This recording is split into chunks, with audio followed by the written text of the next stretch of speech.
So we move further. So the last talk of the session is by Kaiser from Rostock. There's some space for. Yeah, it's on. Yeah, from yesterday. It's there.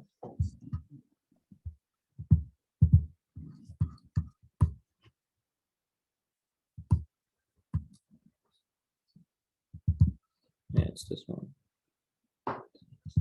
So that's for this one.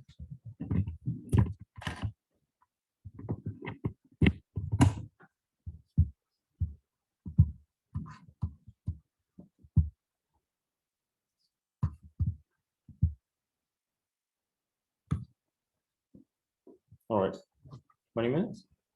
Okay, yeah. Thanks for the kind introduction, and also thank you to the organizers to give me the opportunity to present our work. This conference is also for me my first conference. So as Sergey mentioned, or did you? Okay, this talk will be about the implementation of the Frenkel exciton protocol in OpenMolcas, and I would like to start with a small motivation. Why did we do this whole work?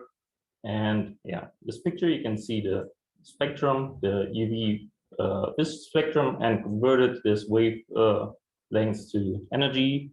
We talk about energies between 2 and 12 eV, and for most molecules, it's enough to excite them from their ground state to the lowest lying excited states. And since the lowest excited states are really sensitive to the environment, a lot of molecules can change their properties and are thus objects of interest for researchers in fields like medicine, material science, physics as well, and so on.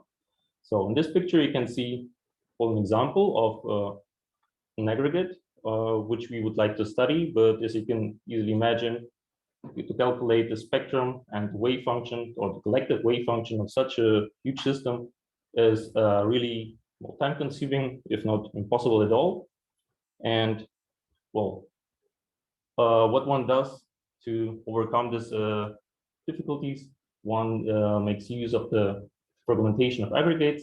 You will see the example of a dimer, which has a collective wave function, and one just separates this dimer and regards it like or as a system of two interacting monomers here.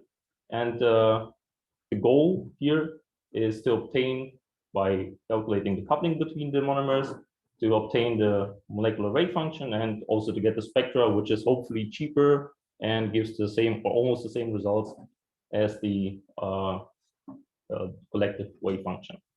So, and therefore we use the well-established Frenkel exciton model, which has the aggregate Hamiltonian, which consists of the sum of the electronic Hamiltonians of the monomers, and also accounts for the interaction between them. And in this work, we will concentrate on monomers, which are separated enough, like to so that there's no wave function overlap, and we can neglect exchange. So we can just write our dimer wave function or state as a simple Hartree product of the two monomeric states. So expanding the Hamiltonian in this basis, we will get this expression where J is the Coulomb coupling for two pairs of states, I, J, K, and L, for the monomers A and B, as you can see here. So, and this Coulomb coupling consists of four terms. So electron-electron interaction, the interactions between the densities and the nuclear potential on the other monomer, and also the interaction between the nuclei. Okay. In the following, we will construct our basis function such that we allow only one particle excitations. That means that at least one of the monomers has to stay in its ground state. So this leads us to three kinds of basis functions. So both of the monomers are in the ground state. Monomer A is in the ground state, and monomer B is in one of its excited states, and vice versa. And the total wave function one can just simply construct as a linear combination, which is the equivalent to the CI single state wave function. All right, so before I explain the stuff, how it was implemented in OpenMolcas, I want to say thank you for providing the code to Luca De Vico and Francesco Aquilante, because they already, or there was already an implementation of those coupling elements, and we just picked it up and improved it a bit and made it more usable, if I can say it like that. So, okay. So the electron-electron interaction can be expressed like this, where we have the densities and the atomic bases and the two electron integrals here. We can use the Cholesky decomposition to rewrite the two electron integrals as the sum of the so-called Cholesky vectors you can see here, and inserting everything in the first formula, so this one, inserting here, and rearranging, we will get two intermediates, which depend on the basis functions of only one monomer. Here it's alpha and beta and gamma and delta. So, and in the end, we can simply combine it and get the coupling element for two pairs of states. So the interaction between electron and nuclei is simply obtained by contracting the respective state or transition density matrix with the nuclear potential, which is got from the run file. There's a function for that, like get dere, and then you just type in this string, and then you will get the potentially contracted, and then you get your terms. And also the nucleus interaction can be obtained by this function or this subroutine, providing the right input to this. Okay, so if you can, or as you have seen on the previous slide, the TDMs were in the dimer basis, so in the common basis of monomer A and B, but the routine and RASSCF gives the TDMs like in only the monomer basis. So we have to artificially, so to use this protocol, we have to artificially expand or extend this this matrices by adding the dimension or the number of basis function to the matrix and fill the rest with zeros. And this is the case how it looks for monomer B, and then we can use it. So, and this is just a sketch of the scheme, how it's done. So we start with gateway and seaward using BSSE, calculate A, and using the ghost of B. By that we get, so if we're using the ghost, we don't have charges on B, but on A, and by this we get the nuclear potential of A plus the two electron integrals of the whole system, which we need. So after that, we calculate the wave function of system B in the monomer basis. And providing this information to RASSCF, we will get the first intermediate, which we need for the electron interaction. And we also calculate the interaction between the density and the nuclear potential of monomer A. So the same we do for, so we just exchange the systems and do the same. And in the end, we get all the coupling elements that we need to build our Hamiltonian. And yeah, since we want to get or obtain a spectrum that we can plot, we also implemented some routines that are post-processing our, the stuff we got from these couplings. So it is that we build our Hamiltonian, the excitonic basis. First of all, we diagonalize it. By that, we get the eigenenergies and eigenvectors, which are the eigenstates of the dimer, which transform the transition dipole matrix from the local, so monomer basis, into the excitonic basis. And then, well, combining everything together, we just get a spectrum with the oscillator strength and the transition energy. Okay, so to be sure that the protocol is working, we needed something to test it. And it's common to use the formation of J and H aggregates in the exciton community. And there are two cases. So depending on the position the position of the transition dipole vectors of the two monomers, it comes to formation of two kinds of aggregates. So in the first case here and the J-aggregate, the Coulomb coupling is smaller than 0, and the monomeric states split up like this, that the transition is only possible to the lower lying state, and the transition to the higher lying state is forbidden, and this leads to the well-known redshift in the spectrum. And in the case of the H aggregate, we have a Coulomb coupling that is bigger than 0, and since the transition is only allowed to the higher lying or higher energetically higher state, this leads to the blue shift in the spectrum. Okay, so as a testing system, we just took the FOD because a former member of our group just also investigated it, but in terms of DFT, type binding DFT. So here you can see the active space. So nothing really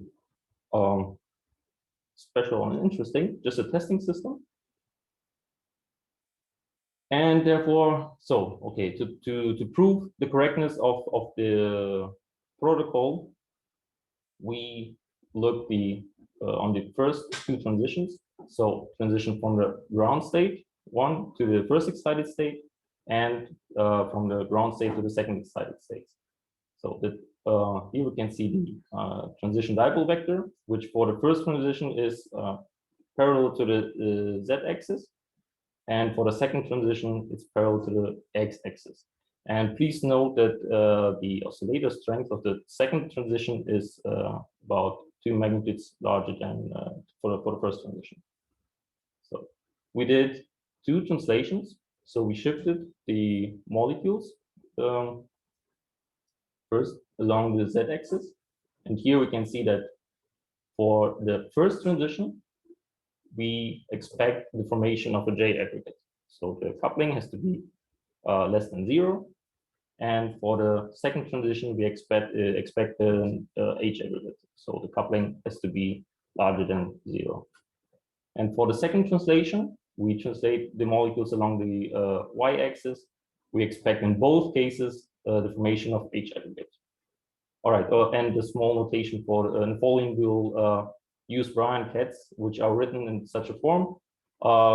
Instead of A and B, there will be numbers where 1 is denoting the ground state, and every number that's larger than 1 is simply one of the excited states. Okay, so let's start with some results. Those are the results of the z-axis translation for the first transition, or yeah, for the transition from to the first excited state. And we can see here the curve we get within this work compared to the well, dipole-dipole approximation, which was calculated using this formula here. So actually we get what we expected. So the coupling is negative, right? So we get a J-aggregate. And on the right side, you can see both curves, but with log x's to see the difference or the similarities a bit better. Actually, what you can see is that for longer distance, the dipole-dipole approximation is getting better, or it's getting closer to the results of the formally exact well, formula that we use in this work. So for the second transition, it looks actually the same. So we expected an H aggregate where the coupling should be larger than 0, and indeed it is. And also the agreement is better compared to the dipole-dipole approximation, and that's why I told you to take care of the oscillator strength. So for this transition, the oscillator strength is much larger, so it probably fits better to or coincides better with the dipole-dipole approximation because of the high oscillator strength. Okay, so let's have a look at the output. So this is a screenshot I've taken from the output, and those are the eigenvectors, which, or the columns, denote the aggregate eigenstates, and those entries are the weights, if you like, the CI coefficients of the respective basis functions here. And we can see, okay, the first eigenstate is predominantly just both monomers being in a ground state. And what we can see further is also interesting. So the first monomeric excited state splits in state or in aggregate states 2 and 3. And this is just this picture here. And what we can see here is that only the transition to the first excited state is allowed, just as in the theory. And also the coefficients, both they have plus sign, right? So just this case here. For the second state or for second transition where we expected a H aggregate, we also see the right behavior. So the transition is only allowed to the energetically higher state. So yeah, this picture here, and also here we have the right sides of the coefficients of the state functions. All right. Those are the results for the first transition, but for the y-axis translation, and here we can see that, okay, it starts, so we expect an H aggregate, so positive coupling elements or terms, and starts in a positive region, but it's getting negative and stays like this, like the whole distance or the whole shift, and it's, well, simply not correct. But well, this fits for the second transition, where we have good agreement again, and this can also be seen in the wave functions where the second and third aggregate states or the excitations they're just localized. So this one just corresponds to the excitation of monomer B, and this one is the excitation of monomer A. But well, we have seen the right behavior for the second transition, and also here it splits not exactly even to this states, but well, almost. And what we can see here is also like almost the right behavior. There is still transition to the energetically lower lying state, to the fourth, but the oscillator strength is also yeah, also much smaller than the transition to the energetically higher state, which is correct in this picture here. Okay, so I don't know if I have enough time to explain why it is like that, but you can ask me later if you like. So small outlook. I told you in the beginning that we're using the Hartree product, so we don't anti-symmetrize our wave function, and well, thus we lack of exchange. But yeah, we're working on that actually to implement the exchange, which is important for shorter distances. And we also would like to implement spin orbit coupling, which is important for systems where relativistic effects play a role. Yeah, all right. And I think I'm finished. And I want to thank at this point my supervisor, Sergey, and again to Luca De Vico and Francesco Aquilante for this well, huge help implementing the whole stuff. Thank you. So we have time for questions. Please, to the audience or chat. Yeah, as you understand, there is no sense for me to ask. So yeah. When you have this behavior of the coupling that goes to negative and positive again, so is it relevant, the sign of the coupling? Yeah, it determines actually the shift you get in the spectrum. Okay, so here we expected an H aggregate, right? So, but the coupling is negative. So in the spectrum, you would see a red shift instead, not a blue shift. And this is actually what really happens. So, okay, this is for the z-axis. Those shifts are right. But here, this peak, this first transition should be actually, so for the exciton, it should be shifted to the right side. But since the coupling, the sign of the coupling is negative, it's still shifted formally to the right direction. But we expected something different in the dipole-dipole approximation. But still, it's not that bad that it does not consign, because it's the dipole-dipole approximation. It's still approximation. This one should be correct. So actually, one should compare this to experimental results to say, okay, which one is correct and which not. But yeah, so we actually even found that fast experimental results for this system. So thank you. Okay, so I see no further questions. So let's thank Andy again and all the speakers of the session.